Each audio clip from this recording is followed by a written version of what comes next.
테크인스탁입니다. 오늘 뭘 봐야 될까요? 함께 해주실 두 분입니다. 알파경제 김종효 이사, 더 커넥트머치의 박철순 이사 모셨습니다. 안녕하세요. 안녕하세요. 네.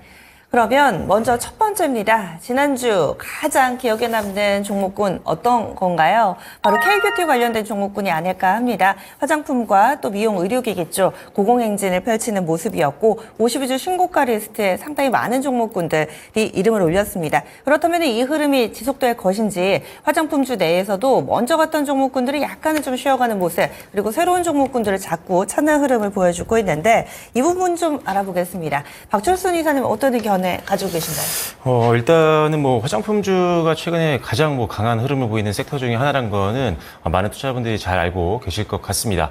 거의 10년 만에 주가가 역대급으로 상승을 했던 섹터라고 보시면 될 것 같은데요. 그렇다면 이제 앞으로도 좀 추가 상승 가능성이 있느냐에 대한 부분을 보자면 일단 결론적으로는 추가 상승 가능성은 충분히 남아 있다는 판단입니다. 일단 지금 KBT에 대한 관심도가 이제 글로벌 시장으로 계속 확산이 되고 있는 그런 상황인데요. 과거에는 사실 이제 중국 시장에 집중을 했던 이 화장품 섹터가 이렇게 글로벌 시장으로 확산이 되면서 북미라든지 유럽 그리고 동남아까지 전 세계적으로 지금 열풍이 좀 불고 있는 그런 상황입니다. 특히나 지금 울타라든지 아마존이라든지 세프라라든지 이런 유통 채널로 계속적으로 확대가 되고 있기 때문에 고객들과의 접근성이 훨씬 더 좋아졌다는 것도 매출 상승을 하는데 큰 영향을 줬다라고 볼 수가 있을 것 같고요. 거기다가 이제 신제품도 계속적으로 출시를 좀 해주고 있는 상황이고요. 그 다음에 인수합병을 통해서 신규 매출도 계속적으로 상승을 하고 있는 그런 상태입니다. 국내 인디 브랜드의 어떤 상승세도 KBT의 어떤 강세에 큰 영향을 주고 있었는데요. 과거에는 아모레퍼시픽이라든지 LG 생활건강 같은 대형 주들이 수출을 거의 주도했다라고 한다면 지금은 이제 인디 브랜드도 엄청난 수준의 수출을 해나가고 있는 그런 상황입니다.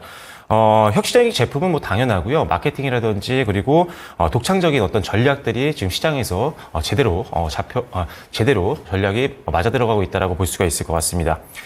그리고 이제 길어지는 이제 고금리 추세도 지금 화장품 업종에겐 좋다라고 볼 수 있는데요.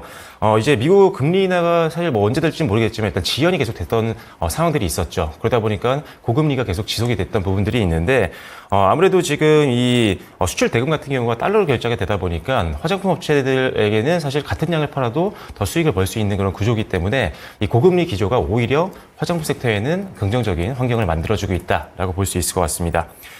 실제로 지금 관세청의 1분기 수출입 자료를 좀 보면요. 전년 동기 대비해서 한 21% 정도 상승을 했습니다. 액수로 보면 한 23억 달러 정도 되는데, 하나로 보면은 3.2조. 상당한, 엄청난 지금 규모의 수출을 담당하고 있기 때문에 일단, 이제는 수출주로 보는 게 당연하다라고 보시면 될 것 같고요. 계절적으로도 지금 이제 성수기 효과를 좀 기대해 볼 수가 있습니다. 아무래도 여름철에는 이제 피부 관리가 더 또 신경이 쓰이는 시기이기도 하고요. 선케어 제품에 대한 수요가 당연히 늘어날 수밖에 없는 시기인데, 아시는 분들도 계시겠지만 우리나라 이 선크림 관련된 제품들이 해외에서 굉장히 각광을 받고 있는 상태이기 때문에 지금 시점, 이제 벌써 더워졌는데 날씨가 이제 7월달, 8월달, 이제 여름, 무더위가 있는 여름을 앞두고는 이제 성수기 효과도 기대해 볼 수 있다. 이렇게 보시면 될 것 같습니다. 자, 거기다가 이제 KBT가 성장을 하게 되면서 이제 플랫폼 업체들도 수혜를 받고 있는 상태고요. 당연히 OEM, ODM 업체들도 수혜를 받고 있는 상황입니다. KBT가 성장하면서 이제 유통 플랫폼 그리고 화장품 제조사 동반 성장을 하고 있는 상황인데 우리나라의 제품을 이제 어떻게 보면 해외 쪽으로 수출하는 데 도움을 주고 있는 유통업체들도 역대급 실적을 계속적으로 경신하고 있는 그런 상태고요. 화장품 제조사들도 마찬가지입니다. 지금 글로벌 기업들과 이 우리나라 국내 코스맥스라든지 한국글로마라든지 이런 OEM, ODM 전문 업체들이 계속적으로 협력 관계를 해왔기 때문에 이미 제품의 어떤 생산이라든지 개발적인 측면에서는 글로벌 최고 상위권에 위치하고 있다라고도 볼 수 있을 것 같은데요. 네. 이러면서 이제 노하우가 생기고 제품에 대한 퀄리티가 높아졌기 때문에 계속적으로 글로벌 브랜드에서도 우리나라 OEM, ODM 업체들로 수주가 지금 들어오고 있는 그런 상황입니다. 거기다가 또 이제 인디 브랜드라든지 우리나라 제품이 앞서 말씀드린 것처럼 글로벌 시장에서 엄청나게 지금 많이 팔리고 있고 수출 성장률이 높아지고 있는 상황이기 때문에 여기에서 지금 제품을 만들어주고 있는 OEM, ODM들도 역시나 반대로도 또 수혜를 좀 보고 있는 상황이기 때문에 일단 전반적으로 우리나라가 이제 어떻게 보면 제품을 만들어서 홍보만 해서 제품을 파는 게 아니라 그런 기업들도 잘 나가고 있지만 제품을 실제로 만들고 있는 OEM, ODM도 잘 나가고 있기 때문에 전반적으로 화장품 업계가 업그레이드가 되고 있다 이렇게 보시면 될 것 같습니다. 그래서 일단 지금 뭐 성수기 효과도 있고요. 계속적으로 수출 지표라든지 이런 지표들도 잘 나오고 있는 상태고 추가 상승 가능성도 있다라고 보고 있는 게 신규 브랜드들과 협력 관계가 계속 발표가 되고 있는 상황이기 때문에 올해도 역시나 큰 폭의 성장 기대해 보셔도 좋을 것 같습니다. 네, 잘 팔리는 것도 알고 그리고 또 좋은 것도 알고 그래서 주가에 많이 반영이 됐습니다. 올해 들어서 가장 많이 오른 종목이 AI도 아니고 전력기기도 아니고 사실 증시 다 통틀어서 보면 실리콘2가 가장 많이 올랐거든요. 500% 넘게 올랐는데 문제는 이제 어느 정도 더 갈 수 있느냐. 화장품주들을 투자를 할 때 지금 신규 매수도 가능할지 그리고 만약에 그렇다면 지금 많이 오른 종목군들 쉴 때 접근하는 게 좋을지 아니면 지금이라도 좀 덜 오른 종목 발굴을 좀 해야 되는지 투자 전략 측면에서는 어떻게 계획하고 계세요? 네, 일단 지금 화장품 업종이라고 해서 전반적으로 전부 다 이제 수익이 다 나고 있는 건 아니거든요. 아직도 수출의 판로를 찾지 못하고 있는 기업들은 또 실적이 안 나오는 기업들도 있으니까요. 기본적으로는 실적 개선이 지금 나오고 있는지 그리고 재무제표 사업자 보고서라든지 리포트를 봤을 때 수출량이 늘어나고 있는지를 일단 기본적으로 체크하는 게 필요할 거라고 생각을 하고 있고요. 그 다음에 이제 중요한 건 뭐냐면 지금 역대급 주가 수준에 위치하고 있는 게 많기 때문에 사실 매수하기 특히나 신규 접근하기는 좀 부담스러운 분들이 많이 있을 것 같습니다. 하지만 성장에 대한 기대감이 있기 때문에 단기 관점에 투자를 하면 조금 부담이 될 수 있겠지만 어느 정도 여유 자금이라고 한다면 눌림목을 공략하거나 또는 분할 매수를 활용한다면 최고점에 평단가가 최고점에 물리는 경우는 없기 때문에 분할 매수를 활용하면 적당한 평단가를 유지할 수 있어서 최고점에 물리는 그런 리스크를 줄일 수 있기 때문에 분할 매수 또는 신규 접근 한 번에 좀 베팅을 하고 싶으신 분들이라면 역시나 눌림목을 공략하는 게 좋을 것 같습니다. 최근에 이제 가장 주목하고 있는 종목 한 세 종목만 좀 보여드리자면 일단 실리콘2가 최근에 엄청난 상승률을 좀 보여주고 있습니다. 이 실리콘2 같은 경우는 역직구를 하는 기업이라고 보시면 될 것 같아요. 수출 계약을 하지 않고도 실리콘2를 통한다면 역직구를 통해서 해외 매출을 올릴 수 있기 때문에 많은 우리나라 국내 기업들이 실리콘2를 통해서 해외 매출을 좀 올리고 있는 그런 상황입니다. 그러다 보니까 사실 지금 얼마 전 한 두세 달 전만 해도 10,000원대였는데 지금 벌써 50,000원대까지 올라온 종목이라 부담을 느낄 수는 있겠지만 아직 투자자별 어떤 수급 현황을 보면요. 기관들의 매수세는 꾸준히 이어지고 있는 상황입니다. 그래서 기관들의 어떤 차익 실현 물량이 좀 나오기 전이라면 아직은 조금 상승점을 좀 열어놔도 된다라는 그런 판단이고요. 두 번째로는 펌텍코리아도 많이들 아마 들어보셨을 것 같습니다. 펌텍코리아 같은 경우는 우리가 사실 화장품을 많이 팔기 때문에 화장품에 대해서만 초점을 맞추고 있는데 화장품이 많이 팔리면 당연히 용기 쪽도 매출이 당연히 올라갈 수밖에 없겠죠. 그래서 이쪽에서는 가장 선도 기업 중에 하나이기 때문에 펌텍코리아도 아직은 상방이 좀 열려있다고 보고 있습니다. 그래서 아직은 보유하고 계신 분들은 계속 홀딩 관점 말씀드리겠고요. 분할 매수 관점이라면 지금도 서서히 접근 가능하다는 판단입니다. 마지막으로 토니모리만 한번 말씀드리겠습니다. 토니모리 같은 경우도 역시나 지금 역대급 실적을 보여주고 있는 상황이죠. 그런데 일단은 지금 다이소라든지 올리브영 쪽으로 지금 입점 효과가 기대가 되기 때문에 이제는 좀 본격적인 또 실적 턴어라운드가 될 수 있는 그런 부분들이 분명히 있습니다. 그래서 가장 큰 유통 판매처인 다이소와 그리고 올리브영 쪽 효과를 좀 기대해 본다면 추가 상승도 기대해 보실 수 있다는 판단입니다. 토니모리 연봉이 상당히 인상적이네요. 상장하고 올해로 10년째입니다. 근데 상장하고 처음으로 연봉 기준 양봉이 될 것 같아요. 워낙에 좀 화장품 뜨거울 때 토니모리가 들어와서 그런지 계속해서 한 9년 연속해서 음봉으로 계속 내리막만 걸었는데 토니모리 올해 상당한 성적을 보여주고 있습니다. 이렇게 해서 실리콘2, 펌텍코리아, 토니모리 세 종목으로 좀 압축을 해주셨네요. 다음 넘어가겠습니다. 지난주 후반으로 기억을 더듬어 보면 또 인상적이었던 움직임이 있었습니다. 현대차 그룹 그 내에서도 현대글로비스와 현대모비스의 동반 들썩임이 나왔는데 여러 가지 루머라고 해야 될까요? 썰들은 난무한 상황입니다. 이런 가운데 중심을 좀 잡아보겠습니다. 현대모비스보다 현대글로비스 이렇게 한 줄을 좀 붙여주셨는데 김 이사님 설명을 좀 해주세요. 네, 일단 지난주 금요일 날 이 시간 개장 시간을 통해서 두 종목이 급등하는 것을 보고 앵커께서 먼저 이 현대차, 기아차보다는 어찌 보면 이렇게 지배구조 관련되는 종목군들이 움직이고 있다라는 언급을 주셨고 제가 그래서 이럴 경우에는 뉴스가 후속으로 따라올 가능성이 높다라는 말씀을 드렸는데 루머로 밝혀지기는 했지만 연세가 꽤 있는 정몽구 회장과 관련된 여러 가지 얘기들이 들리고 있는 가운데 결국은 이것이 하나를 환기시킨 것이 아닌가. 다 아시는 것처럼 현대차 그룹은 여전히 우리나라 대형사 중에서 삼성그룹과 더불어서 순환출자 구조를 깨지 못한 유일한 두 개의 그룹이잖아요. 그래서 어떤 식으로든 깰 수밖에 없고 지금 이런 얘기가 흘러나온 게 뭐 지금 뭐 가족들의 위치라든지 그다음에 뭐 건강 상황이라든지 뭐 아산병원의 상황을 봤을 때 가능성은 당장은 없다고는 하지만 뭐 연세가 워낙 많으시니까 이런 일이 발생했을 때 과연 어떻게 대응할 거냐라는 문제를 환기시켜 준 거죠. 그래서 지금 준비된 이 차트는 현대모비스의 외국인과 기관의 수급인데 기관들이 꽤 많이 사는 모습, 거래도 최근에 보지 못했던 대량 거래량, 장대 양봉, 물론 윗골이 길게 달았죠. 그 소식이 사실이 아니다라는 얘기와 더불어서 윗꼬리를 길게 달았지만 최근에 보지 못했던 거래량과 기관의 대량 매수, 외국인들은 오히려 이 구간에서 팔았죠. 그래서 기관들이 밸류업이라고 하는 전체적인 프로그램이 하반기부터 ETF 중심으로 더 강화될 가능성이 높은데 2분기 실적 발표에서 현대차 그룹이 그렇지 않아도 뭔가 주주환원을 내놓을 거라는 그런 기대감이 높아진 가운데 이런 또 루머가 더해지면서 하나의 수급적인 흐름이 나타났다라는 것은 분명히 눈에 띄는 부분이고요. 글로비스 마찬가지죠. 동일하게 외국인들은 별로 동향이 없었지만 대량 거래와 함께 장대 양봉, 윗골이 길게 달고 기관 매수가 급하게 들어오는 그런 모습을 보였다라는 관점에서 이 부분은 앞으로도 계속 이슈가 될 수밖에 없고 현대차, 기아차 실적이 발표되는 아마 7월 말까지는 인도 성장과 더불어 시장의 관심을 계속 받을 수밖에 없다 이렇게 봐야 될 것 같습니다. 네, 그러면은 지금 이쪽에 계속 관심을 가져보자 얘기를 해주셨는데 제목이 현대 모비스보다 글로비스 이렇게 해주셔가지고 이건 또 어떤 의미일까요? 네, 아무래도 다 아시겠지만 지금 현대차 그룹의 가장 큰 문제는 대주주가 현대차, 기아, 현대모비스의 지분율이 굉장히 낮다는 것이죠.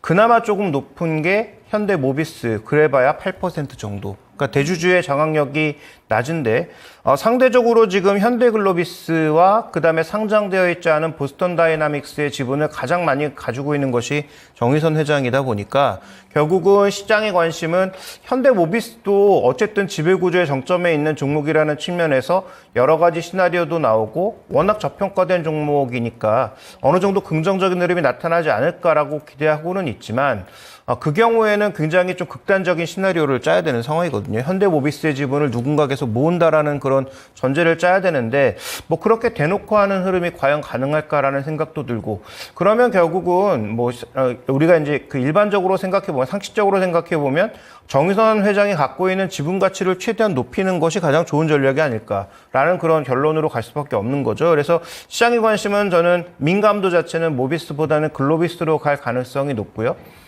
이건 어떻게 보면 좀 트레이딩이라기보다는 스윙 정도의 어떤 투자 전략이라고 봐야 될 것 같고, 중장기적인 관점에서 글로비스가 정말 좋은 종목이냐에 대해서는 좀 고민이 필요하지 않나, 이렇게 보고 있습니다. 네, 그럼 투자 전략 측면에서는 어떤 쪽에 집중하는 게 좋을까요? 네, 우리가 이제 롱텀으로 투자 관점에서 본다면 여전히 뭐 지난주 금요일에도 말씀드렸지만 저는 뭐 현대차보다는 기아의 포트폴리오가 좋다라고 생각하기 때문에 또 뭐 주주환원을 현대차만 할 가능성도 없다라고 보고 있기 때문에 뭐 기아에 대해서 여전히 관심이 있고요. 그 다음에 현대모비스가 지금 현재 구간에서 주가 위치 기준으로 밸류 기준으로 봤을 때는 너무나 매력적이라는 거죠. 아시는 것처럼 이 종목의 BPS가 40만 원이 넘지 않습니까? 그래서 현재 구간의 주가는 뭐 PBR로 봤을 때도 그렇고 PER로 봤을 때도 그렇고 굉장히 저평가된 상황에서 주주환원과 현대모비스의 지분 가치를 좀 더 늘리기 위한 혹은 현대모비스의 어떤 자사주 매입을 늘리기 위한 그런 전략들이 나오면 어쨌든 비어있는 수급도 좀 채워질 거고 상대적으로 약세를 보이고 있는 그런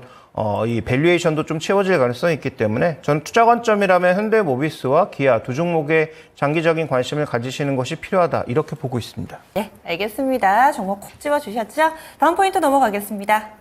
다음으로는 방산주 보겠습니다. 시장의 중심은 아니지만은 차트 놓고 보면은 거의 뭐 고점 부근에서 견조한 흐름을 이어가고 있는 방산주. 단기 모멘텀 어떤 게 있을지 알려주시죠.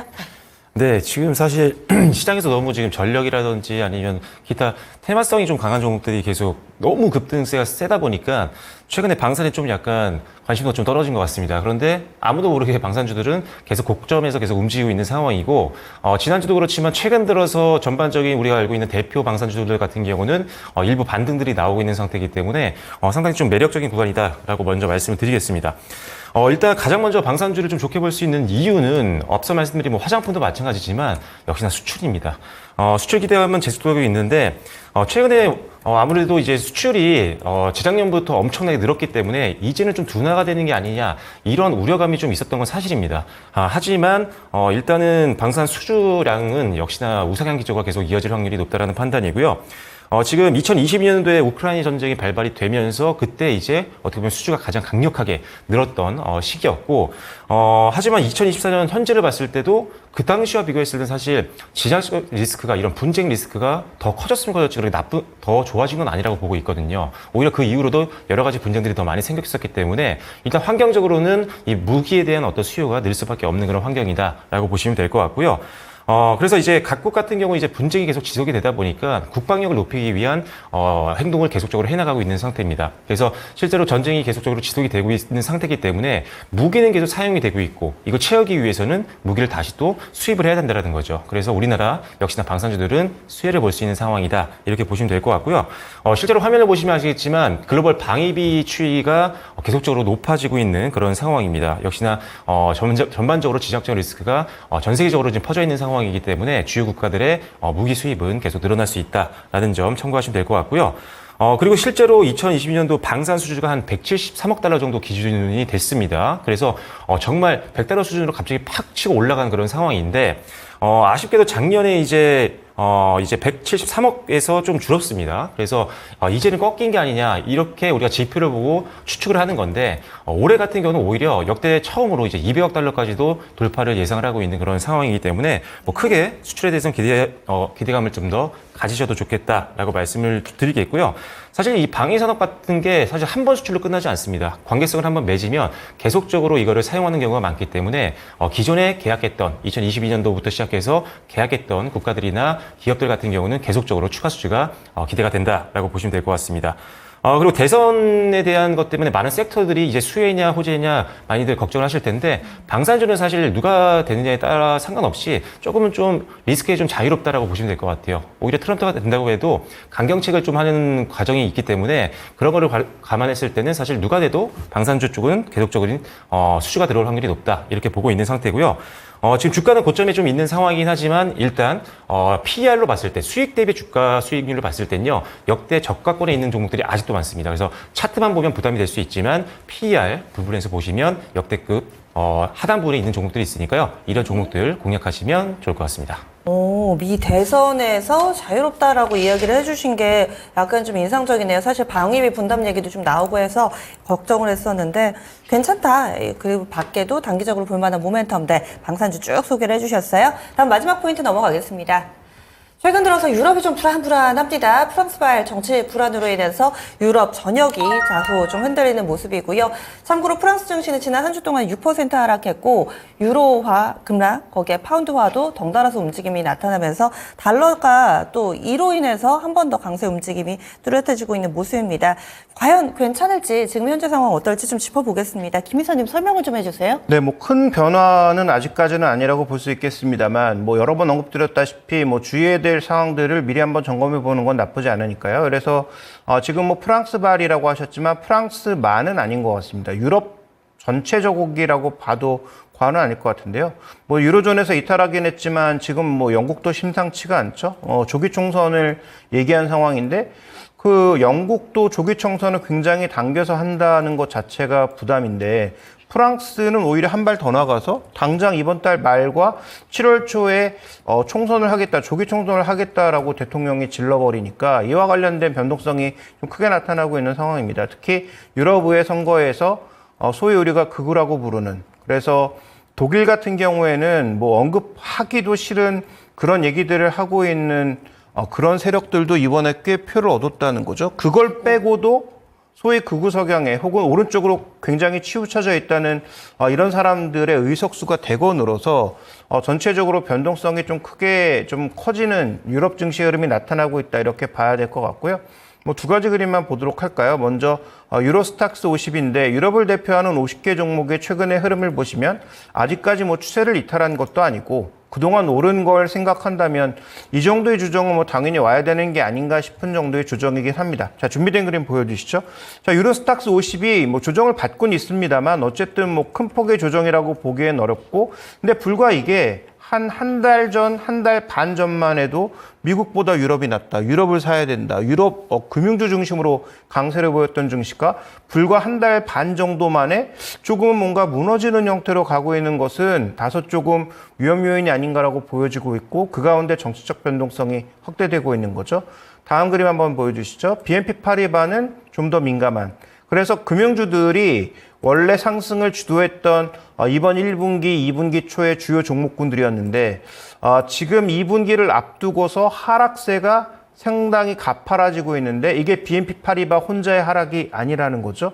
로이드뱅크를 포함한 유럽을 대표하는 주요 금융주들이 모두 같은 속도로 급락하고 있다. 그래서 이것은 뭐 당장 우리 시장에 영향을 미치지 않을 수도 있지만 유럽 의회의 변화, 유럽 정치권의 변화 이런 것들이 조금 맞물리면 환율의 변화라든지 이런 것들을 자극함으로써 더 안전자산의 수요만 자극하고 상대적으로 이머징 시장에 타격을 줄 수 있다는 측면에서 조금은 주의해봐야 되는 요소가 아닌가. 아직까지는 괜찮은데 여기서 추가적으로 낙폭을 확대한다든지 정치적 변동성이 확대되는 것은 우리 시장에서는 좀 불편하지 않나 이렇게 봐야 될 것 같습니다. 네, 지금 빨간불은 아닙니다. 그런데 살짝 노란불로 바뀔까 말까 하는 상황이어가지고요. 우리가 좀 관심 가져보자라는 측면에서 체크인 스탁 다뤄봤습니다. 지금까지 4가지 포인트 알아봤습니다.